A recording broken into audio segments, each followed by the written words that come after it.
The stars looked different from the observation deck of Earth's orbital command station. To Captain Alan Wright, they seemed dimmer somehow, as if they too were losing hope. He pressed his hand against the reinforced glass, his weathered face reflecting back at him. 10 years of war had aged him beyond his 42 years. "Captain Wright," a voice called from behind him. "The Admiral is waiting." Alan turned to see Lieutenant Samantha Kelly standing at attention. Her uniform was perfectly pressed despite the 18-hour shift she had just completed. Dark circles hung under her eyes, a common feature among the defenders of Earth these days. "At ease, Lieutenant," Alan said. "Any news from New Darwin?"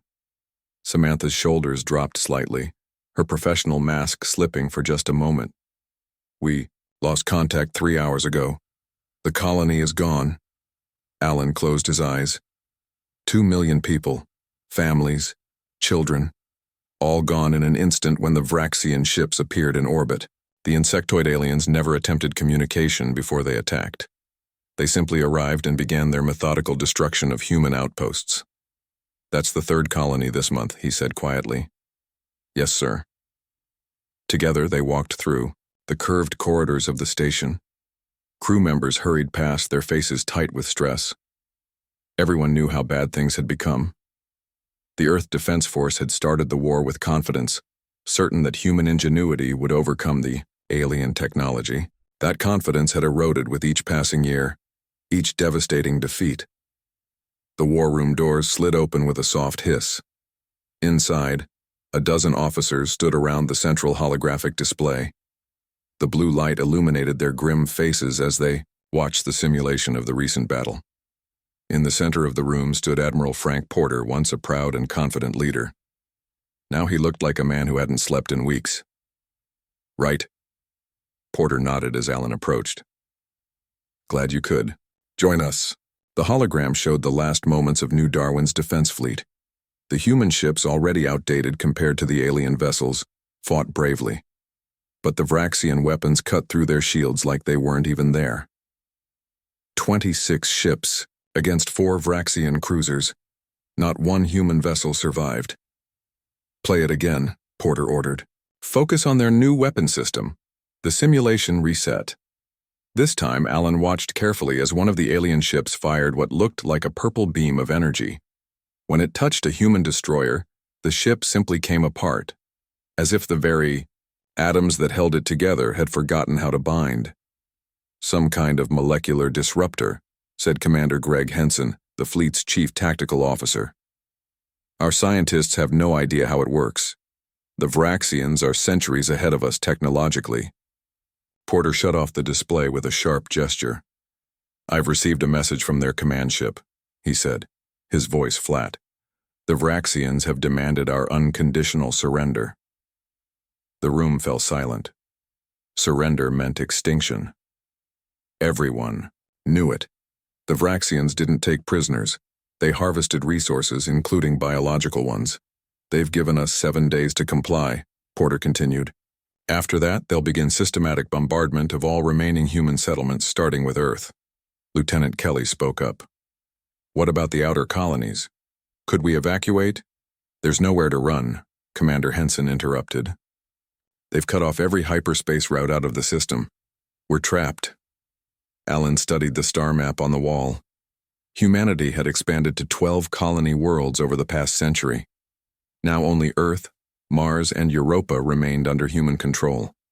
Everything else had fallen to the Vraxians or been abandoned in desperate retreats. "So this is it?" Alan asked. "We just wait to die?" Admiral Porter's eyes flashed with sudden anger. "No, Captain. We fight until we can't fight anymore. I've already ordered all remaining ships to fall back to Earth. We'll make our stand here, and make these bugs pay for every inch of ground they take." The officers nodded, drawing strength from Porter's resolve. But Alan had seen the fleet reports. Earth had 37 combat-capable ships remaining. Intelligence estimated the Vraxian force at over 300. The meeting continued as they discussed defense strategies, evacuation plans, and resource allocation. It was all routine by now, the same desperate conversations they'd been having for years, just with fewer options each time. As the meeting ended, Porter asked Alan to stay behind. When the room emptied, the Admiral walked to a small safe embedded in the wall. He entered a complex code and removed a data chip. "I'm giving you new orders, Captain," Porter said quietly. "The Thunderchild is being reassigned." Alan frowned. The UES Thunderchild was his ship, a battle-scarred cruiser that had somehow survived a dozen engagements with the enemy. "Reassigned where?" "Every ship we have is falling back to Earth." "Not every ship." Porter handed him the data chip. "You're to proceed to Mars immediately. Facility Omega, do you know it?" Alan shook his head. "Never heard of it." "Good. That means the security protocols worked. It's a research installation, buried deep under the Valles Marineris. For the past 5 years, our best scientists have been working on a project there, something that might change everything." Hope was dangerous in times like these. Alan had learned that the hard way. He'd seen too many game-changing weapons fail against the Vraxian shields. "What kind of project?" he asked cautiously. "I don't have clearance to know the details," Porter admitted. "But I received a message yesterday from the project lead, Dr. Olivia Grant. She says they've had a breakthrough." "With respect, Admiral, we've heard that before." Porter nodded. "I know, but this time feels different." The message was coded under Omega-level classification. That's reserved for extinction-level events or developments. Alan studied the Admiral's face, seeing something he hadn't seen in years, a tiny spark of hope. "The Thunderchild will be ready to depart in 3 hours," Alan said. After leaving the war room, Alan made his way back to the observation deck. Lieutenant Kelly was there staring out at the stars. "We're heading to Mars," he told her. "Prepare the crew for immediate departure." She turned to him, her eyes questioning. "Mars? But the defensive line—" "Direct orders from Porter," he said, cutting her off. "Something about a research facility." Samantha nodded, years of military discipline kicking in. "Yes, sir. Anything else I should know?" Alan looked past her, toward the distant red dot of Mars in the blackness of space. "Pack extra ammunition," he said finally. "And tell the crew. Tell them not to give up hope yet." As Samantha left to carry out his orders, Alan remained at the window. In the reflection of the glass, he could see himself. Tired, worn down by years of retreat and loss. But for the first time in longer than he could remember, he felt something stir inside him. Not confidence, not yet. But possibility. Somewhere on Mars, a scientist named Olivia Grant had discovered something important enough to pull a battlecruiser from Earth's final defense line. In 7 days, the Vraxians would begin their final assault on humanity. Whatever was waiting on Mars, Alan hoped it was worth the risk. The UES Thunderchild dropped out of hyperspace near Mars, its engines glowing red against the darkness of space. Captain Alan Wright stood on the bridge, watching the rust-colored planet grow larger on the main screen. Mars had once been humanity's greatest achievement, the first successful colony beyond Earth. Now it was one of the last bastions of human civilization. "Status report," Alan said, his voice cutting through the quiet hum of the bridge. Lieutenant Samantha Kelly checked her. "Console. All systems normal, Captain. No sign of Vraxian activity in this sector." "Small mercies," Alan muttered. "Hail the Mars Defense Command. Tell them we're approaching on Admiral Porter's authority."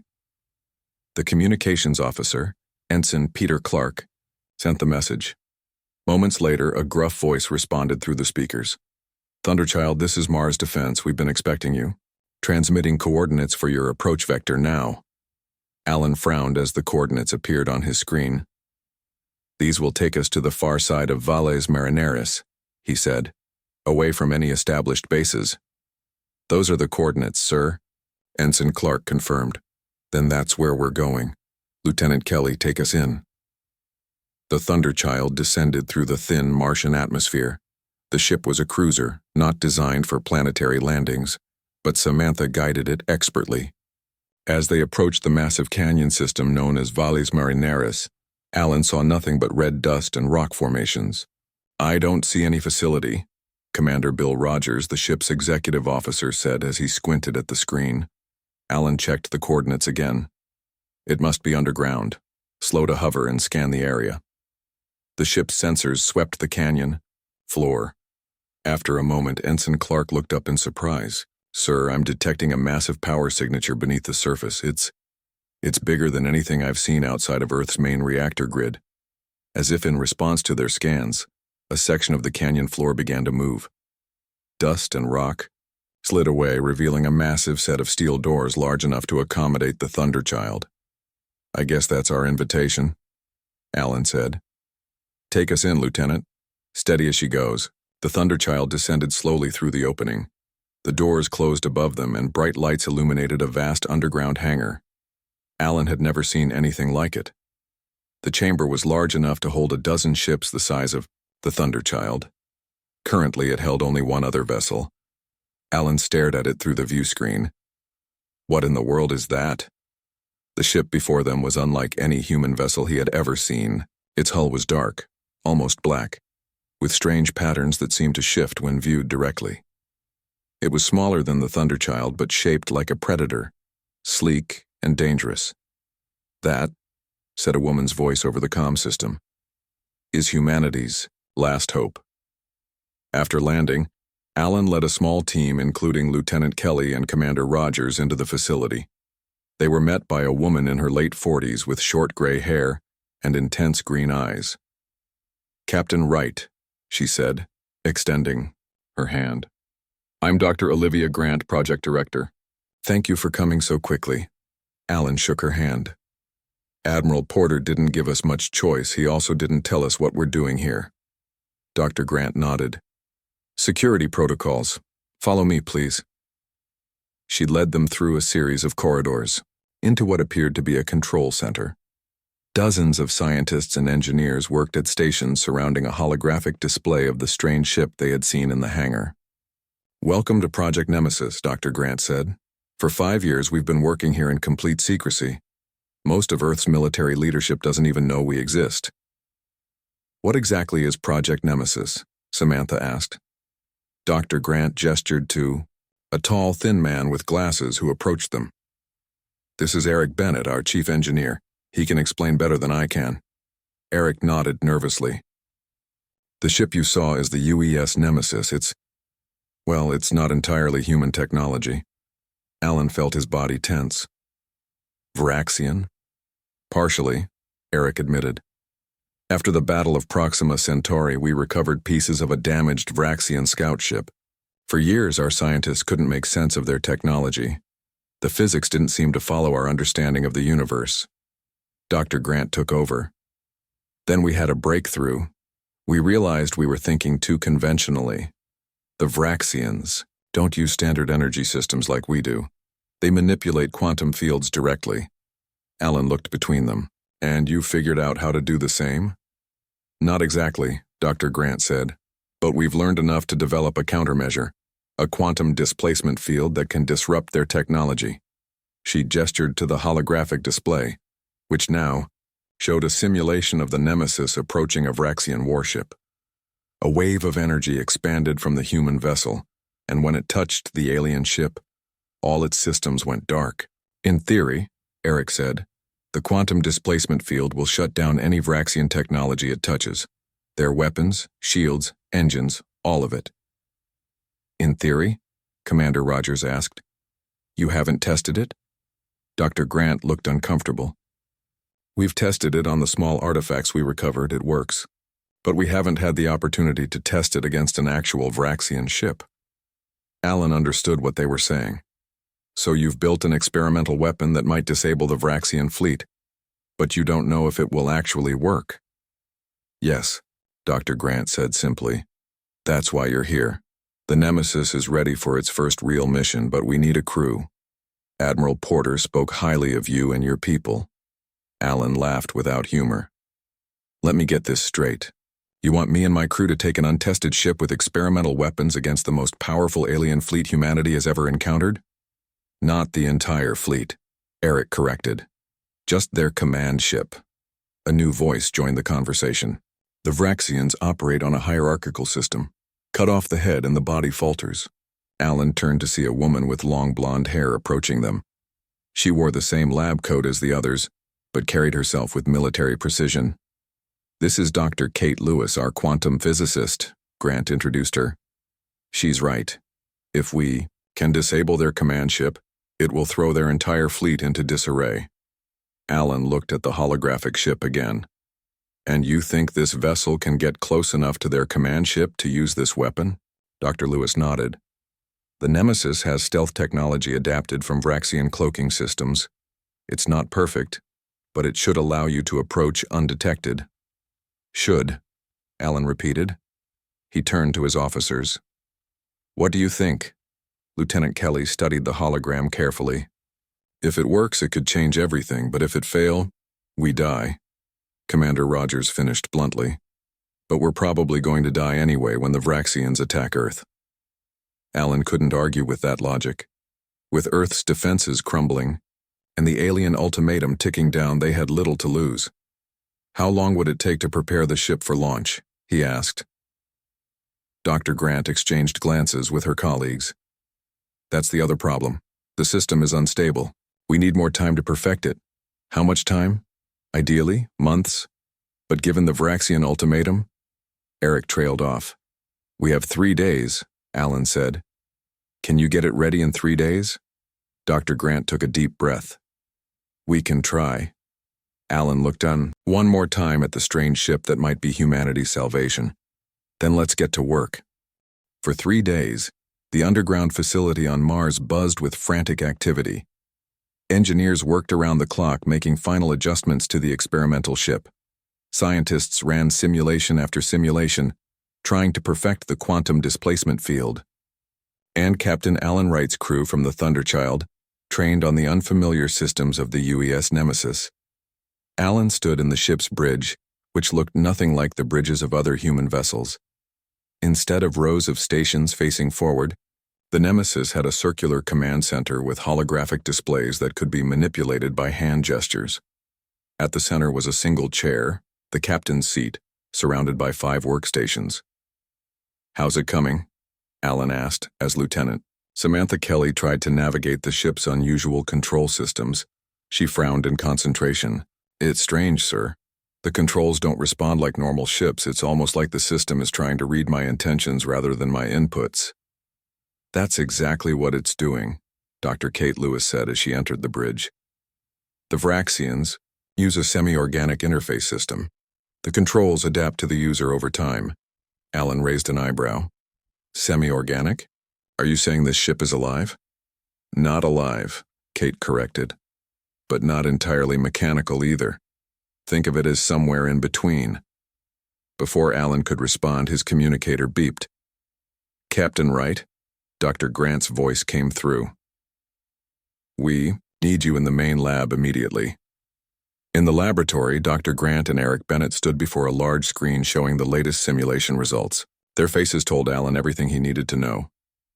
"It failed again?" he asked. Eric nodded glumly. "The quantum displacement field is unstable. It works in small-scale tests, but when we try to simulate a full deployment, the energy requirements spike beyond what the ship's power systems can handle. We need more time," Dr. Grant said, frustration clear in her voice. "But we don't have it. The Vraxian ultimatum expires tomorrow." Alan studied the simulation data. "What if we reduce the range, instead of trying to affect their entire fleet? What if we focus just on their command ship?" Kate looked thoughtful. "That might work. A more focused field would require less energy." "Run the simulation," Dr. Grant ordered. Eric input the new parameters. The screen showed the Nemesis approaching a single Vraxian vessel, much larger than the human ship, and activating a concentrated version of the quantum field. This time, the simulation completed successfully. "It worked," Eric said, surprised. "The field would hold for approximately 12 minutes before power depletion." "Is 12 minutes enough?" Alan asked. Kate nodded slowly. "If you can get close enough to their command ship, yes, but without affecting the rest of their fleet, you'll be vulnerable to counterattack once they realize what's happening." "Then, we'll have to be quick," Alan said, "and we'll need conventional weapons as a backup." Dr. Grant looked uncomfortable. The Nemesis has some traditional weapon systems, but they're not as powerful as what you're used to on the Thunderchild. We had to sacrifice weapons capacity to make room for the quantum displacement technology. Alan nodded grimly.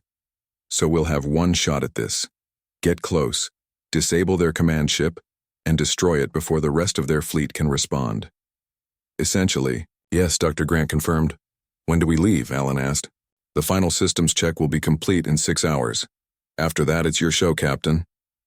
Alan returned to the Nemesis to find his crew preparing for the mission. Commander Rogers was checking the weapon systems, while Ensign Clark familiarized himself with the communications array. In a quiet corner of the ship, Lieutenant Kelly sat alone, looking at something in her hands. Lieutenant? Alan approached her. Samantha quickly wiped her eyes and stood at attention. Yes, sir. Alan saw she had been looking at a photo of a young girl with the same auburn hair as Samantha. Your daughter? Samantha nodded. Lucy, she's 8. She's with my parents on Earth. The weight of their mission pressed down on Alan's shoulders. It wasn't just about winning a war anymore. It was about all the Lucys waiting for their parents to come home. We're going to succeed, Lieutenant, he said with more confidence than he felt. And you're going to see her again. Yes, sir, Samantha replied, tucking the photo into her pocket. 6 hours later, the massive doors of the underground hangar slid open. The UES Nemesis rose slowly into the Martian sky, its unusual hull gleaming in the sunlight. All systems operational, reported Chief Engineer Paul Martinez, who had volunteered from the Thunderchild's engineering department. Quantum displacement field is standing by. Navigation is ready, added Lieutenant Kelly. Course plotted for the Sol system hyperspace jump point. Alan settled into the captain's chair, feeling the ship's strange interface system connecting with him. This is Captain Wright to all hands, he announced over the ship's comms. In 1 hour, we'll be face to face with the Vraxian fleet. I won't lie to you, most of us probably won't make it back. But what we do today might just save everyone we've left behind. The bridge fell silent as his words sank in. Then, Commander, Rogers spoke up. It's been an honor serving with you, sir. All of you. There were nods around the bridge. They all understood the stakes. Activate hyperspace drive, Alan ordered. The stars stretched into lines as the Nemesis entered hyperspace. The journey to the edge of the Sol system would take less than an hour. Alan used that time to make a final review of their mission plan with his officers. The latest intelligence puts the Vraxian command ship here, he said, pointing to a holographic map, surrounded by at least 50 support vessels. Our stealth systems should get us close, but not all the way in. How close can we get? Asked Navigation Officer Diane Cooper, another volunteer from the Thunderchild. Within 5,000 kilometers if we're lucky, Alan replied. After that, we'll need to make a run for it, full speed straight at the command ship. They'll detect us, Commander Rogers pointed out. Yes, but hopefully not in time to stop us. Once we're in range, we activate the quantum displacement field, target their key systems, and fire everything we've got. Paul Martinez looked concerned. The power requirements for the quantum field will leave us with minimal reserves for weapons and shields. Then we'd better make our shots count, Alan said firmly. As they approached the jump point exit, Alan made one final check of his crew. Each face showed fear mixed with determination. They were the best Earth had to offer, volunteers who knew they were likely flying to their deaths. Exiting hyperspace in 30 seconds, Lieutenant Kelly announced. Alan gripped the arms of his command chair. Battle stations, stealth systems to maximum. The Nemesis dropped out of hyperspace at the edge of the Sol system. Immediately, the ship's sensors detected a massive gathering of Vraxian vessels. Hundreds of ships forming a blockade around Earth's orbital approach vectors. My God, whispered Diane. There are so many of them. The holographic display showed the Vraxian fleet in terrifying detail. At the center was their command ship, a massive vessel shaped like a blade, nearly 10 times the size of the Nemesis. Stealth systems holding, reported Commander Rogers. They haven't detected us yet. Alan took a deep breath. This was it, humanity's last chance. Set course for their command ship. Full power to engines once we're in position. As the Nemesis began its approach, moving silently through space toward the heart of the alien armada, Alan thought of Earth, of Mars, of all the human worlds that had already fallen. He thought of Samantha's daughter Lucy, waiting for her mother to return. For Earth, he said quietly. Around him his crew echoed the sentiment. For Earth. The UES Nemesis glided silently through space, its stealth systems concealing it from the Vraxian fleet. Captain Alan Wright watched the holographic display as they approached the massive alien command ship. Its blade-like shape cut through the darkness, surrounded by smaller vessels that looked like insects protecting their queen. Distance to target? Alan asked, his voice steady despite the tension. 8,000 kilometers in closing, Lieutenant Samantha Kelly reported. Stealth system still holding. Alan nodded. Weapon status? All weapon systems ready, Commander Rogers confirmed. But we won't have much power once the quantum field activates. We only need enough for one good strike, Alan reminded him. Status of the quantum displacement field. Chief Engineer Paul Martinez checked his readings. Field is stable and ready for activation. Power levels at maximum. We'll have approximately 12 minutes once we activate it. Alan took a deep breath. They were gambling everything on this one attack. If the experimental technology failed, they would be destroyed instantly by the Vraxian ships. 5,000 kilometers, Samantha announced. We're entering detection range. Their outer sensors might pick us up soon. Alan made his decision. Hold course. Maintain stealth approach, as long as possible. The bridge crew worked in tense silence as the Nemesis continued its approach. Sweat beaded on Ensign Clark's forehead as he monitored the communications channels, listening for any sign that they had been detected. Captain, he said suddenly, I'm picking up increased communications between Vraxian vessels. I think they sense something. Alan leaned forward in his chair. How much farther to optimal firing range? 3,000 kilometers, Samantha replied. 1 minute at current speed. We're not going to make it undetected, Commander Rogers warned. Their scanner activity is increasing. As if to confirm his words, the ship's alert system activated. A red warning flashed across the holographic display. They've detected us, Ensign Clark announced. Multiple ships are changing course to intercept. Alan made a split-second decision. Full power to engines. Get us to that command ship now. The Nemesis surged forward, abandoning stealth for speed. The ship vibrated as its experimental engines pushed to maximum output. Vraxian vessels opening fire, Commander Rogers reported. Impact in 10 seconds. Evasive maneuvers, Alan ordered, but keep us on course for the command ship. Lieutenant Kelly's hands flew over the controls as she guided the Nemesis through a series of sharp turns. The first wave of Vraxian energy weapons passed harmlessly by, but they wouldn't miss twice. 2,000 kilometers, she called out. Optimal firing range in 30 seconds. Incoming fire from multiple vectors, Rogers warned. We can't evade them all. The ship shuddered as an energy beam grazed its hull. Warning lights flashed across the bridge. Hull breach on Deck 3, Martinez reported. Automated systems sealing it now. Alan gripped the arms of his command chair. Stay on course. Prepare to activate the quantum displacement field on my mark. The massive Vraxian command ship now dominated the view screen. It was responding to the threat, turning its main weapons toward the tiny human vessel racing toward. They're charging their primary weapon, Rogers said, his voice tense. If that hits us, we're finished. 1,000 kilometers, Samantha announced. We're in range. Activate quantum displacement field now, Alan ordered. Martinez pressed. A sequence of controls. For a moment, nothing seemed to happen. Then a wave of energy pulsed outward from the Nemesis, invisible to the human eye but devastating to Vraxian technology. When it reached the command ship, the effect was immediate. The alien vessel's lights flickered and died, its weapons powered down. The massive ship began to drift, suddenly lifeless in space. It worked, Martinez exclaimed in disbelief. Their systems are shutting down. What about the other ships? Alan asked. The field wasn't strong enough to reach them, Martinez replied. "They're still active and closing fast." "Then we finish this now," Alan said firmly. "Target their command ship's power core. Fire all weapons."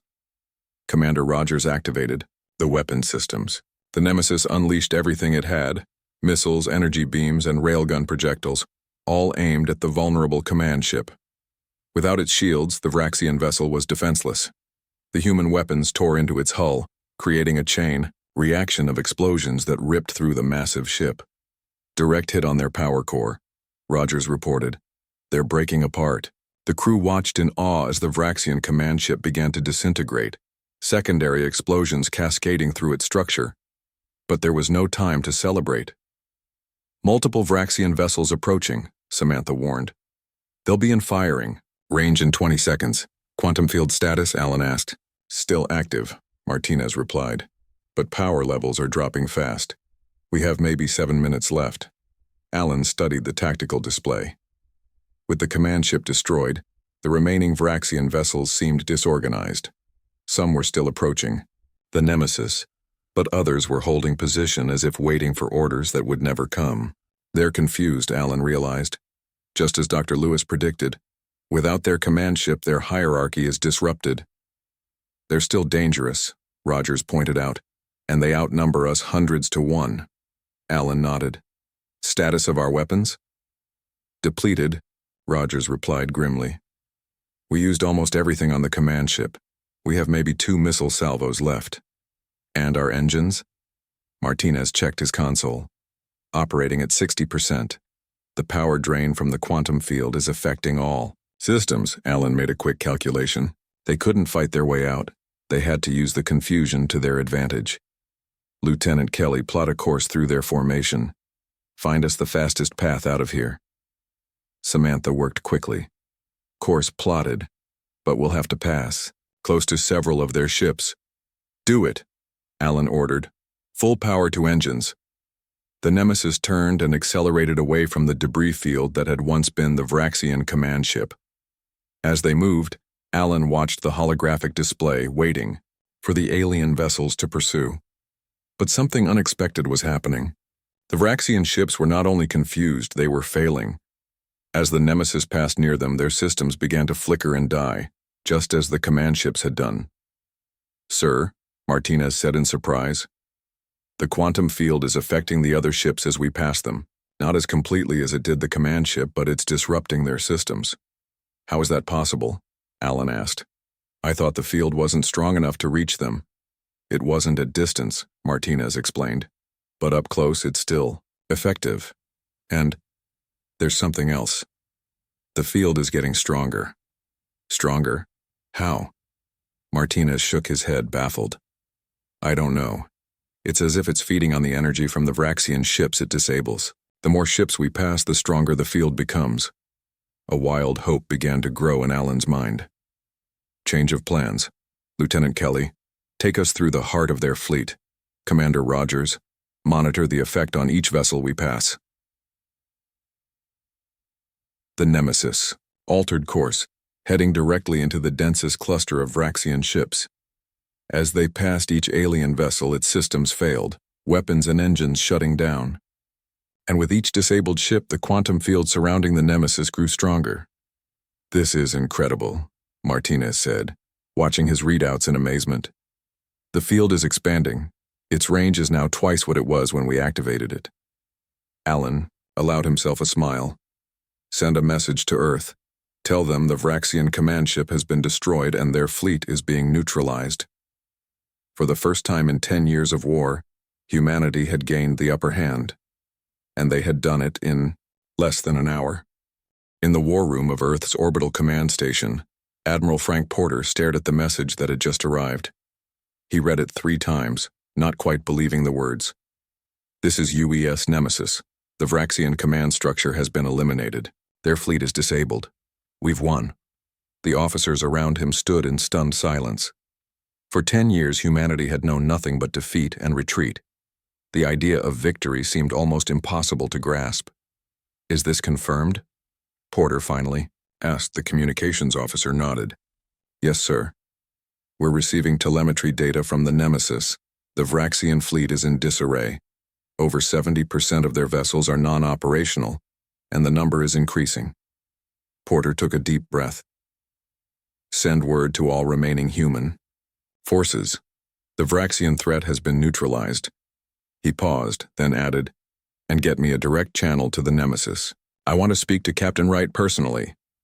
Across the solar system, the UES Nemesis continued its mission. The quantum displacement field had grown to encompass a vast area of space, disabling any Vraxian ship that came within its range. Most of the alien vessels were now drifting helplessly, their advanced technology rendered useless by the human countermeasure. On the bridge, Captain Alan Wright received Admiral Porter's transmission. "Captain, I don't know how you did it, but you've saved Earth," Porter said, his voice thick with emotion. "What's your status?" Alan looked around at his tired but triumphant crew. "The Nemesis is operational, Admiral. Some damage to our hull, but nothing critical. The quantum displacement field is still active and growing stronger. The Vraxians are completely vulnerable."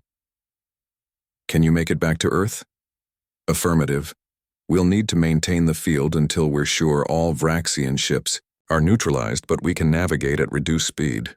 Then come home, Captain. You've done enough." As the communication ended, Alan turned to his officers.